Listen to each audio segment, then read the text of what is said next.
మహాసంకల్పం YouTube channel ప్రేక్షకులకు స్వాగతం సుస్వాగతం. మన ఛానల్లో ప్రసారం ఏంటంటే శ్రీ లలితా సహస్రనామ శ్లోక వివరణ. అందులో భాగంగా ఈ రోజున 135, 136 శ్లోకాలకు అర్థాలు చెప్పుకుందాం.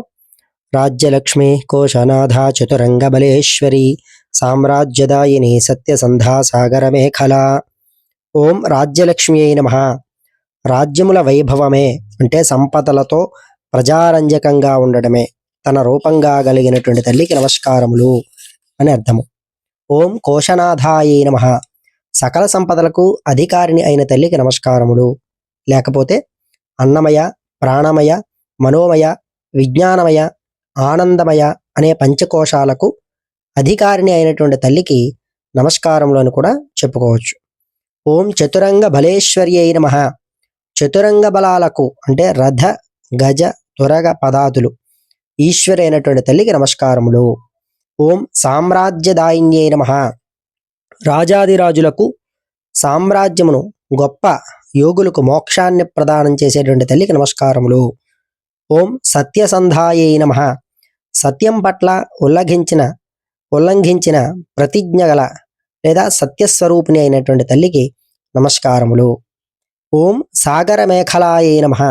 సముద్రమే మొలనూలుగా అంటే వడ్డానంగా కలిగినటువంటి తల్లికి నమస్కారములు అని అర్థంగా చెప్పారు. 136వ శ్లోకము. దీక్షితా దైత్య సమనీ సర్వలోకవశంకరి సర్వార్ధదాత్రి సావిత్రి సచ్యుతానంద రూపిణి. ఓం దీక్షితాయై నమః. పవిత్రమైన దీక్షను పొందించున్నది అంటే జ్ఞానధాత్రి అయినటువంటి తల్లికి నమస్కారములు. ఓం దైత్య సమన్యై నమః. దుష్ట దైత్యులను శమింపజేయు అంటే నాశనము చేయు తల్లికి నమస్కారములు. ఓం సర్వలోకవశంకర్యై నమః. సమస్త లోకాలను తన వశంలో ఉంచుకున్నటువంటి తల్లికి నమస్కారములు. ఓం సర్వార్ధధాత్యై నమః. చతుర్విధ పురుషార్థాలను ప్రదానం చేసేటువంటి తల్లికి నమస్కారములు. ఓం సావిత్ర్యై నమః.